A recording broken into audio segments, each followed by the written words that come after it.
Speaker, to be operational. It was very kind of disturbing, Honorable Speaker, the other day, when we couldn't really approve also the sheriff fund regulations. And Honorable Speaker, I'm sure you are aware, the whole idea behind the sheriff fund, it was to bring together the other three funds together, Women Fund, the Youth Fund, so that Western Fund, so that at the end of the day, we have a well-structured kind of a framework to provide resources to our people. This one is supposed to provide a very well legal framework which will ensure that our public debt is paid in time. But now you can see what we are going to be forced by circumstances to do, because we also can't go against the law. When this committee has looked at these guidelines, they are saying, as per the template in terms of what is required, they don't meet the bill. So on the basis of that, we have to reject these guidelines, even though they are very important to this country. So, Honorable Speaker, I'm just urging that as a House, I think the Committee on Finance, because the people are oversighting Treasury, needs to do a bit of work to ensure that, Honorable Speaker, not every time we are coming here to kind of say no to such important guidelines and regulations which can help the country move forward. With those many remarks, Honorable Speaker, I have no choice but to support an element of the sinking fund guidelines. I submit, Honorable Speaker. You have no choice. Very well, you support. May I have the member representing the people of Naval Hall, Honorable Wankwe Emmanuel? Please, then you are requesting to speak. I'm sure it is on the next one. Yeah. I thought he had something on intervention.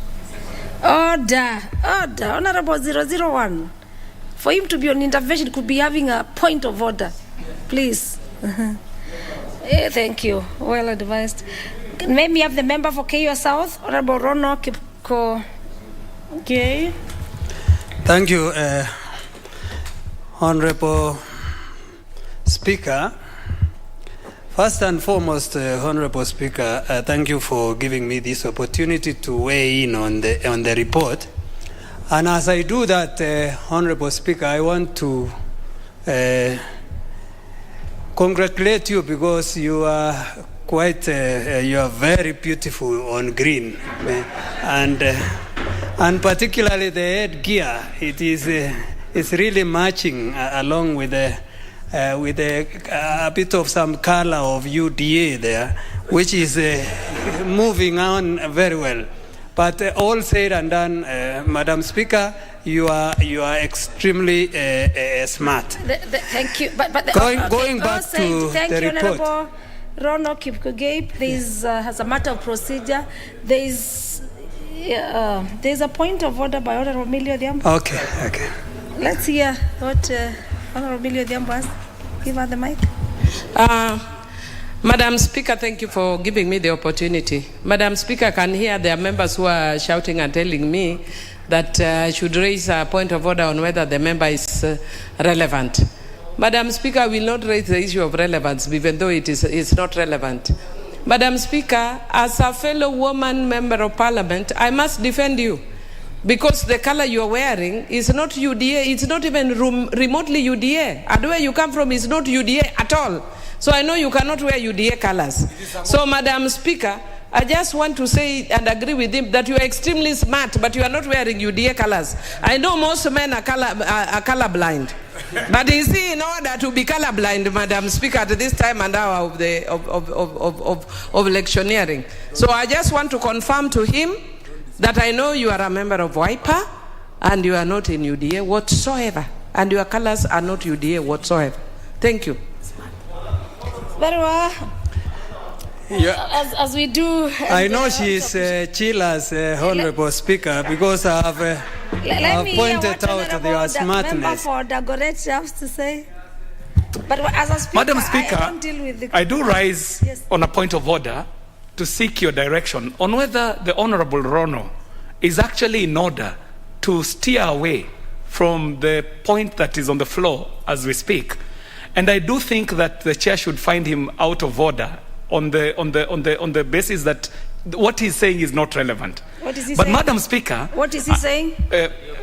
Madam Speaker, I would like to say that even as I fault him on relevance, I have to agree with the Honorable Rono that you're looking extremely beautiful today, Madam Speaker. But I want to not agree with the Honorable Millie Mabona in her claim that all men are colorblind. I am an artist, a visual and performing artist, and I want to confirm that green is actually one of the colors that is spotted by the party UDA, officially. But I want to add that you even look more beautiful now sitting next to the flag of Kenya, because this green has its meaning on the flag of Kenya. And as an artist, I know what that green means. We are seeing that plenty has actually been found within our board. Let's get these members. Let me hear from the member for Navakolo who was on a point of order before I just... Thank you, Honourable Speaker. Honourable Speaker, yes. Mine is to ask whether the member, or the Honourable Rono, is in order to fail to understand Madam Speaker. I know he's educated, he's gone to school. Is he in order, Madam Speaker, to fail to understand the difference between being smart and being beautiful? Thank you, Madam Speaker. Very well. Very well. Members, you're also been so irrelevant. You're so been so irrelevant. Let me hear Honorable Dr. Makali Moore. Maybe you can put the house before. Yes, it's on no point. Thank you, Honorable Speaker. Honorable Speaker, you know, I want to assure honorable members that the most beautiful women in this country come from our region. So now we are all out of order. You are not in the right. You are doing the right thing. So just appreciate it. Let's focus on the business. You can send your sons back to our site. We provide more for you. But it is actually our weakness. We have such beautiful ladies. No, super women. We have one here. Very well, members. It was a good. We have one here. Okay, thank you, Honorable Speaker. Otherwise, I think we need thank you very much for appreciating what the cameramen can do in terms of bringing beautiful women to this earth.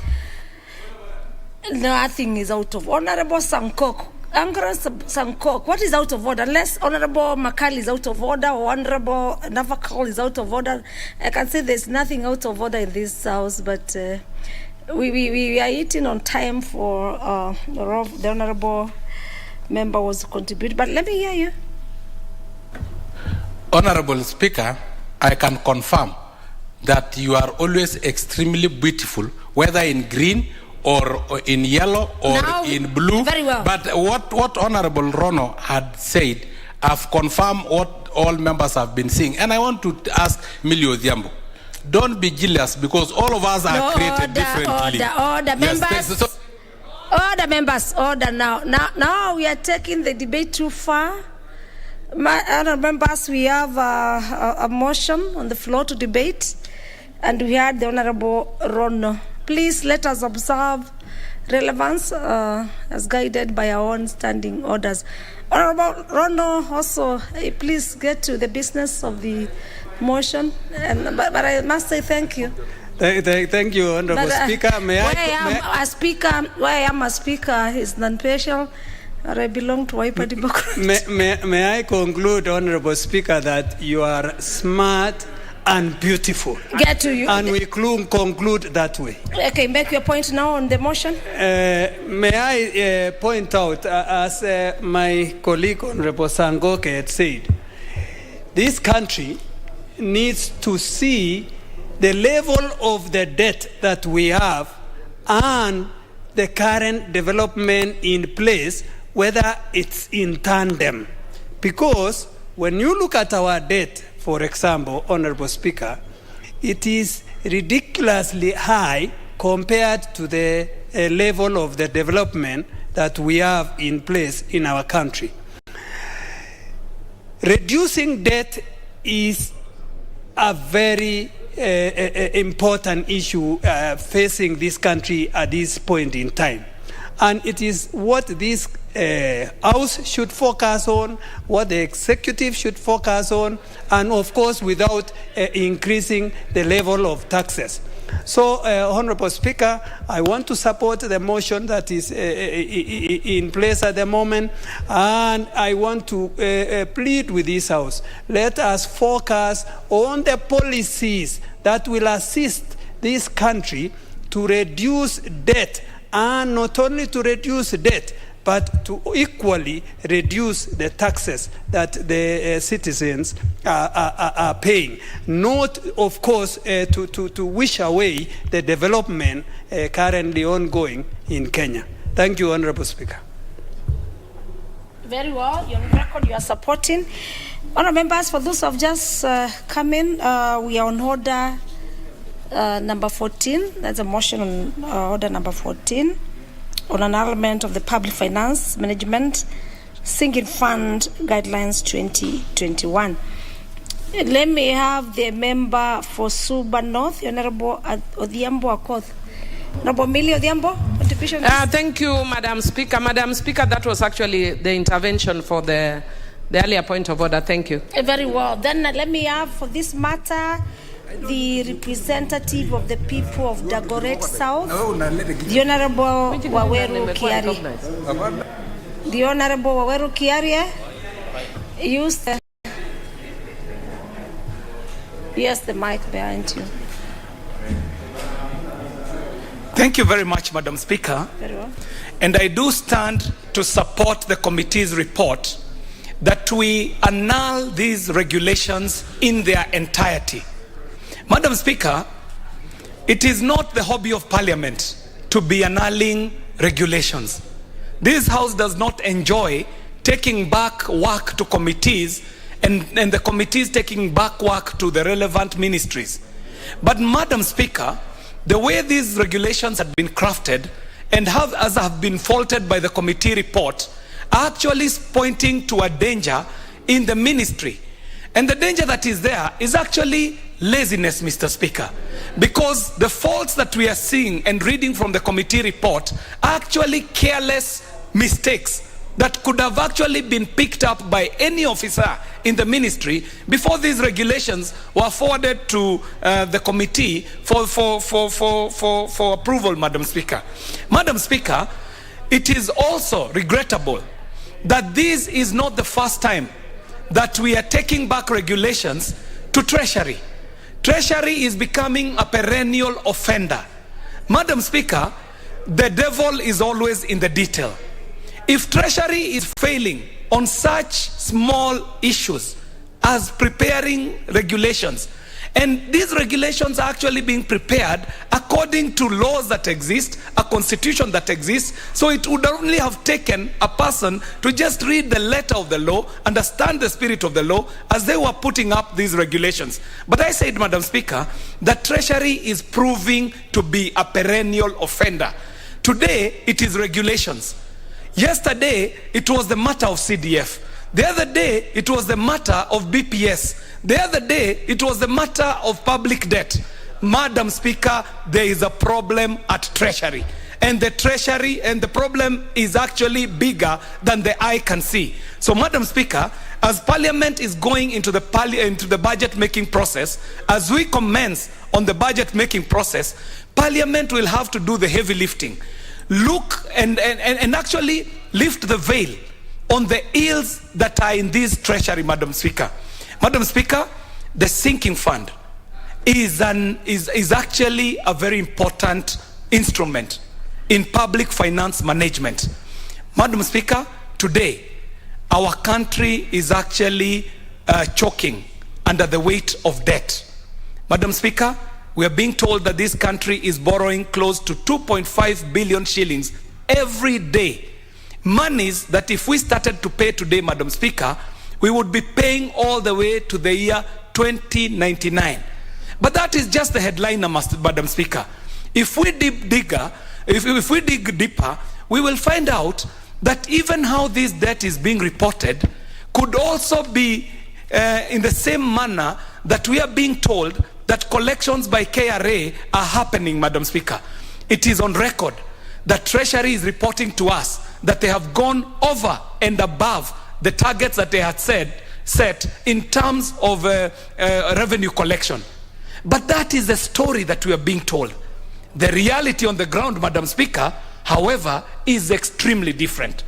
As we speak today, Treasury cannot honor its obligations to government, and even to the main government, and even to the devolved funds like the funds to the counties, and even CDF, Madam Speaker. So we want to know, what is it that is happening at Treasury that they could be goofing on matters regulation, goofing on matters obligations, goofing on mega issues like public debt management, and even the very basic job that they should be doing, which is public finance management. So, Madam Speaker, I do stand to support the annulment in entirety of the regulations, as has been commended by the report that was brought to this by the committee through the very able Professor Oundo. Thank you very much, Madam Speaker.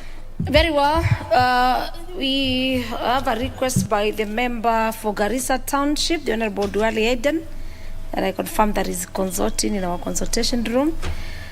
Honourable members, there have been no any other member interested or proposing or requesting to speak to this motion, number 14. I therefore call upon the mover to reply. The Honourable Oundo Ojiambo, the member for Funyula.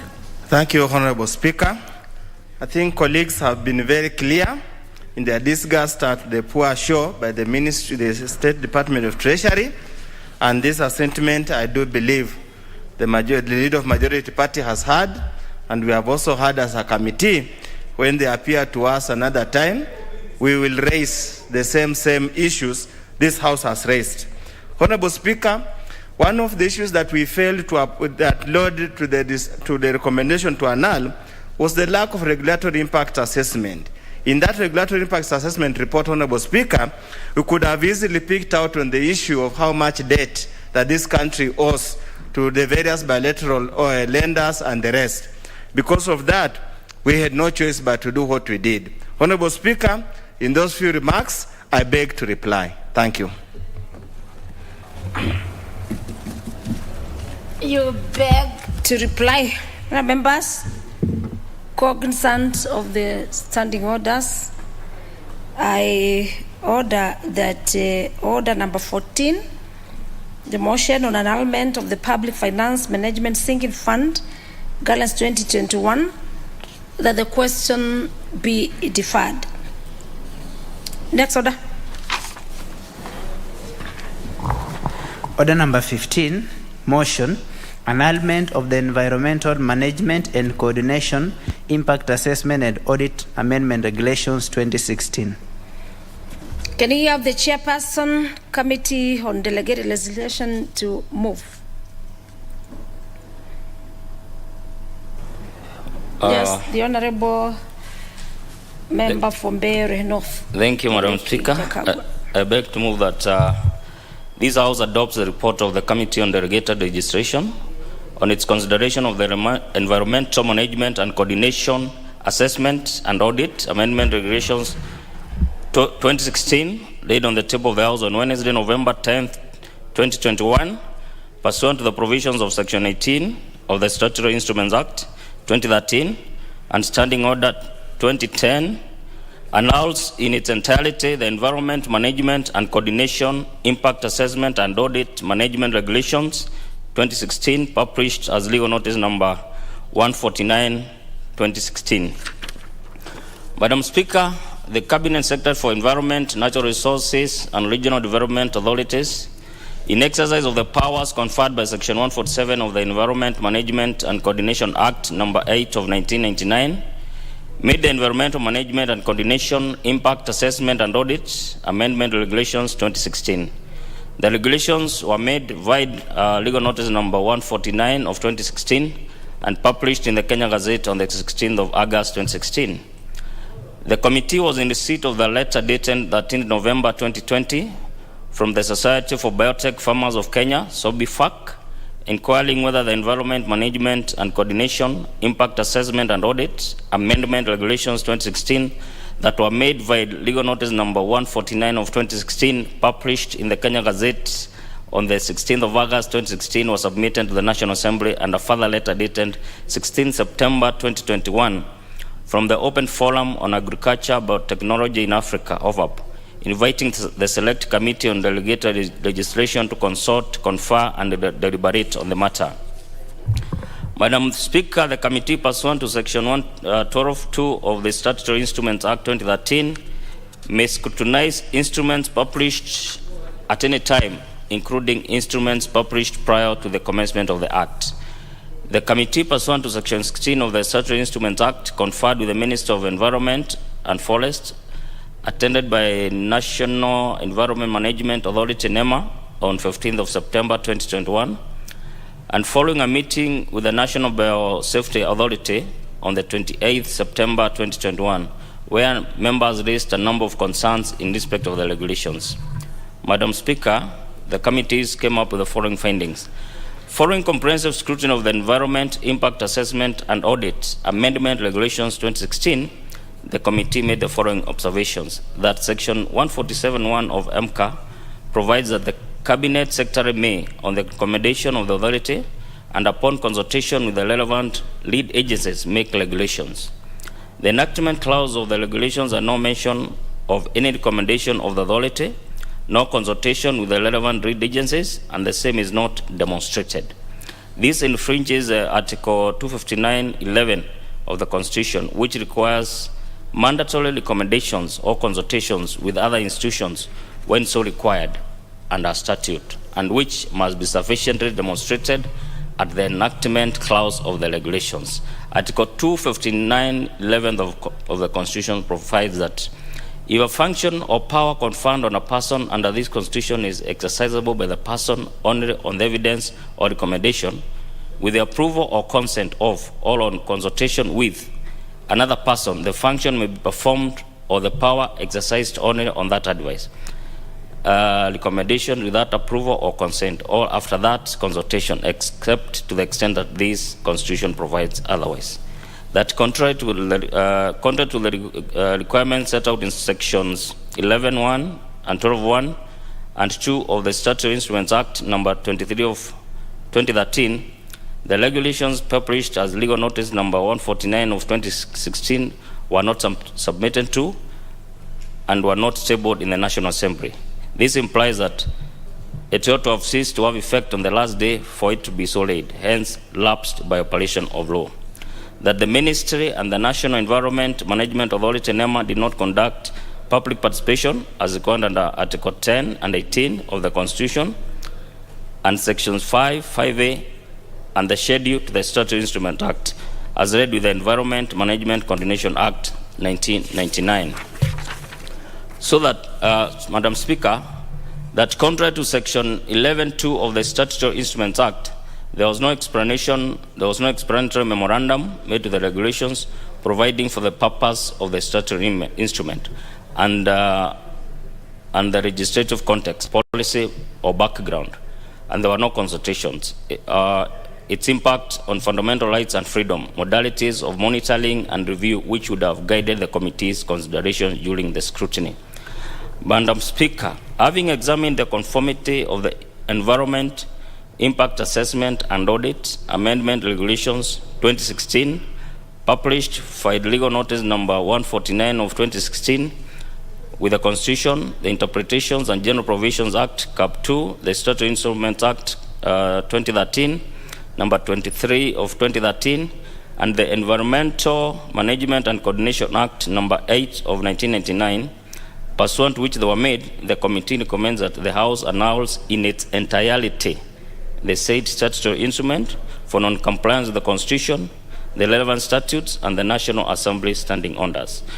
Madam Speaker, I submit, and I wish to request Honorable Dr. Undo of the committee to second the report. You move? I move. Thank you. Very well. Let me have the Honorable Dr. Undo Hojambo, member for Funyula, to second. Honorable Speaker, I stand to second the report and the recommendations of the committee. As I second, Honorable Speaker, there are fundamental issues that whatever it takes as a country and as a country governed by the rule of law should never deviate from. Number one, Honorable Speaker, it was the intentions of the National Assembly, Parliament, and the people of Kenya that all subsidiary legislation must go through the rigorous process like any primary legislation.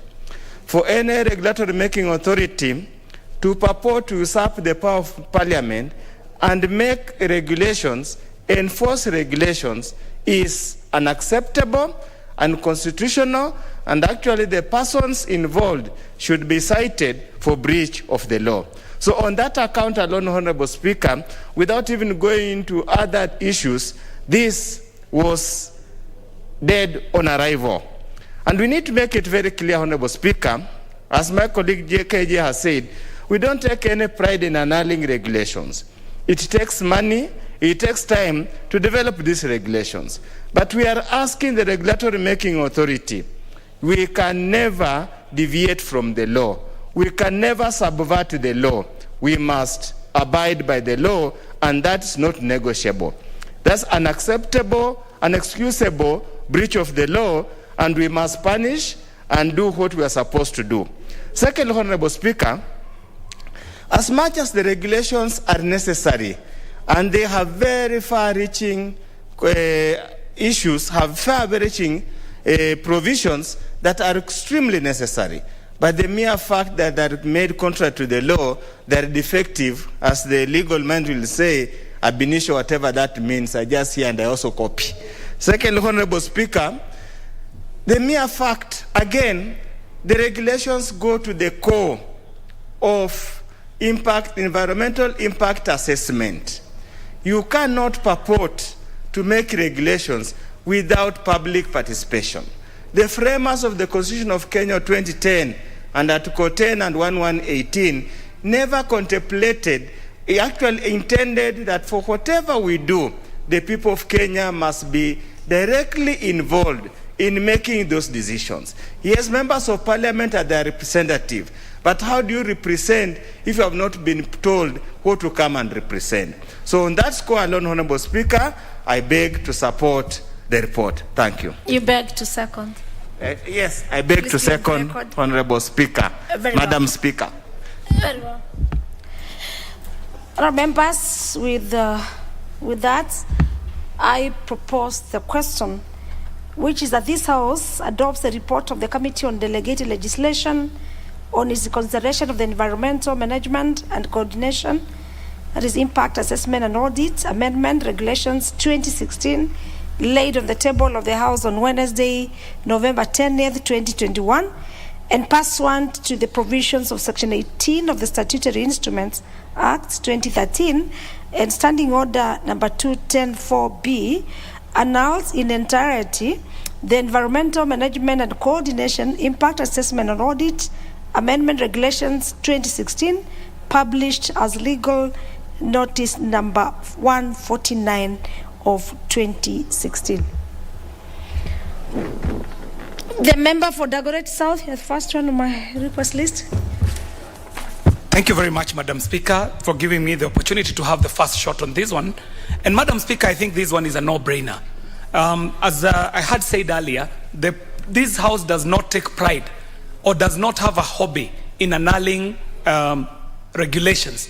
But Madam Speaker, this one is even worse than what we were dealing with previously, Madam Speaker. As you can see, there are 3 counts that stand out. One, Madam Speaker, these regulations actually came to the floor of the House via this report that is telling us, Madam Speaker, that there was no consultation with the relevant lead agencies, Madam Speaker. Secondly, we are being told that these regulations are not in conformity with the relevant provisions of the constitutions. But thirdly, Madam Speaker, and most importantly, I have stood here severally and argued the case for proper and effective public participation, Madam Speaker. Public participation, has been said, cannot be seen to be a cosmetic exercise.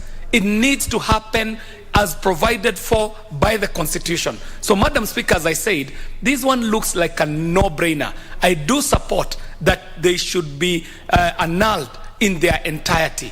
But Madam Speaker, without anticipating debate, I can see that the Honorable Millie Mabona is itching to make a comment on a previous issue that had been raised here before, Madam Speaker. And I want to put the record straight that I was very clear when I said that I am an artist and I do understand colors. The point I was making, Madam Speaker, is that green is actually in our national flag, Madam Speaker. And being in a national flag, you looking the way you're looking this afternoon, we are actually saying that truly plenty has been found within our borders. The point that I was making is that you do look resplendent in green this afternoon, Madam Speaker, and without anticipating what the Honorable Millie Mabona will say, I want to say that I know that color to be green. It is green, and men are not colorblind. Thank you very much, Madam Speaker. Very well. The issue of colors is not part of the debate, and I confirm that even my surgery terms are in green. So I expected you to say, yeah. So here we are debating serious business. Members, there have been no any other requests from a member to speak to motion order number 15. I do order again cognizant and of the standing orders. Now that there is no any interest, I thought that any other member would be raising, or whoever does not have a card. So for this matter, I call upon the mover to reply. The Honourable Member. Thank you, Madam Speaker. This was very short, but it was expected. As you've heard from those that have spoken on this motion, there was no public consultation, there was no public participation. The agencies, the lead agencies were never consulted on this one. The people that were to be affected by these regulations were never consulted. So it goes without saying that, Madam Speaker, even the members of Parliament know that nothing was done by the regulatory making authority, and as such, we agree that these regulations should be annulled in their entirety, and I move to reply, Madam Speaker. Thank you. Very well. With that, then, members, aware of the standing orders in application, I order that putting of the question on order number 15, that is a motion on annulment of the environmental management and national impact assessment and audit amendment regulations 2016 be deferred. Next order.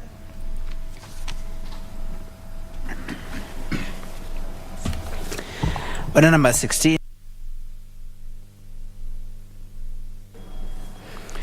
Order number 16, the Wildlife Conservation and Management Amendment Bill, Senate Bill number 30 of 2020, second reading. Can we have the moving of the second reading by the Chairperson, Departmental Committee on Environment and Natural Resources, if he's in the house? Where is the Chairperson? I'm sure the leader of majority had indicated that he had some message, but now that leader is also consulting.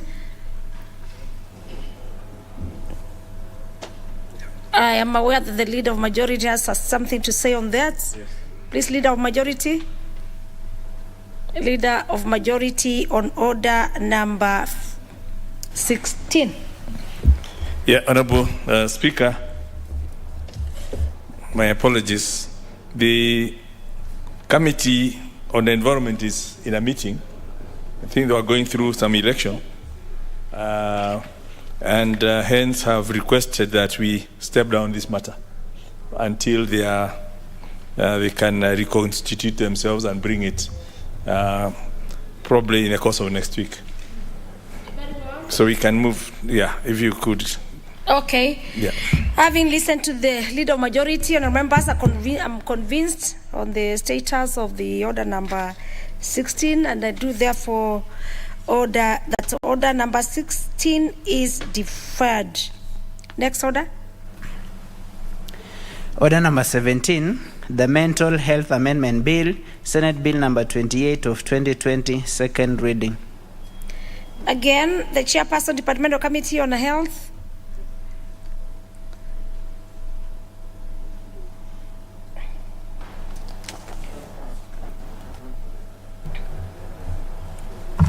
Thank you, Madam Speaker. Are you the chairperson? I'm the Vice Chair. You are the vice chair? Yes. So the chairperson has blessed, of course, Badala Musa Hussein. Thank you. Thank you. Yes, you are in order. I confirm they are the vice chair. Yes, Madam Speaker. Order number 17. Yes. Very well, thank you. Madam Speaker, I beg to move the mental health amendment. Madam Speaker, the Mental Health Amendment Senate Bill number 28 of 2021 bill was published on 30th November 2020. It underwent first reading on 13th October 2021 in the National Assembly and thereafter committed to the Departmental Committee on Health for consideration and reporting to the House. Following the placement of adverts in the print media on 5th November 2021, request for comments on the bill from members of the public and relevant stakeholders pursuant to the provision of Article 118 1B of the Constitution of Kenya and Standing Order 127.3. The committee received a memoranda from stakeholders and thereafter held meetings, both in-house and with different stakeholders in consideration of the Mental Health Amendment Bill, Senate Bill number 28 of 2020. Yes. Do I hear a point of order? There's an intervention by Honorable Member Fufunyula. Yes, thank you, Honorable Speaker. What is out of order? I didn't want to interrupt my good friend. You know, he's a very good friend of my constituency. He always comes whenever we call him to come. But being the matter is raising so fundamental, mental health, Honorable Speaker, and standing on standing order number 35, I request that we don't have the quorum or don't have the number to discuss such an important and critical matter that has been in the news. And remember yesterday, Honorable Speaker, when we were talking about the police, it became very critical. So I need your guidance, Honorable Speaker, in view of the lack of the numbers and in view of the monumental importance of the bill. Thank you, Honorable Speaker.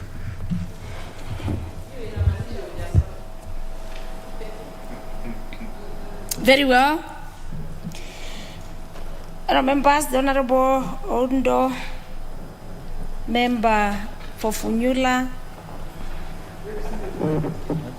has stood on a point of order.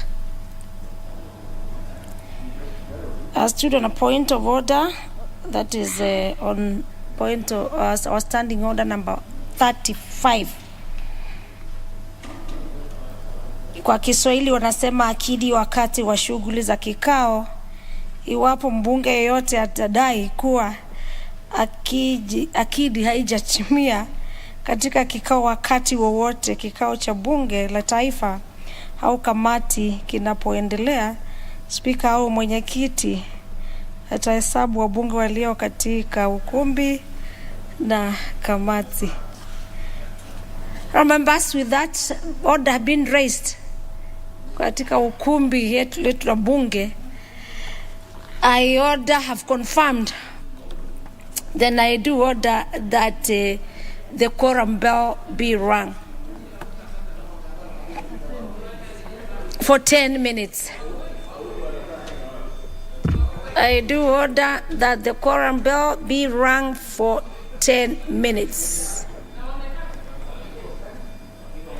And members, this is within our procedures. This is within and in our standing orders.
And he started at the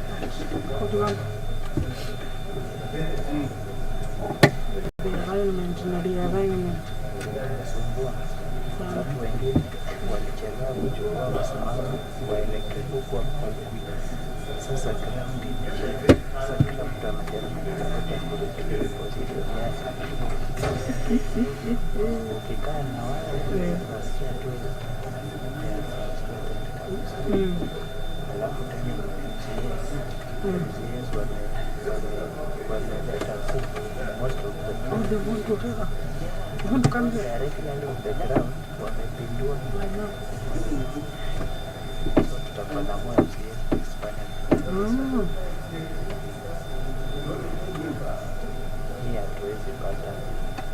That's not possible.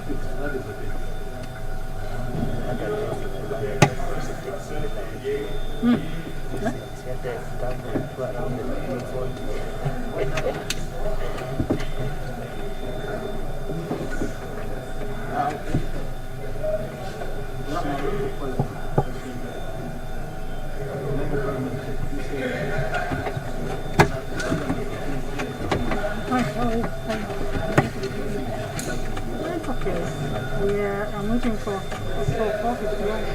We have done the house. So we go from 5. We go.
Little by little, I'm beginning to put the pieces of the puzzle together. I'll find out what happened that night, and to be honest, things are not going to look good for you. What if instead of having Alonso as your enemy, you can turn him into your friend? Maybe even more than friend. You're someone important to me. Except that you don't love me. I would like you to forgive me for whatever I may have done to offend you. Everything seems to be duly registered. No, I don't believe everything's legal, attorney. There has to be something. We'll know what I'm talking about soon enough. When your girlfriend takes off her mask, you will remember what I said. Lying heart.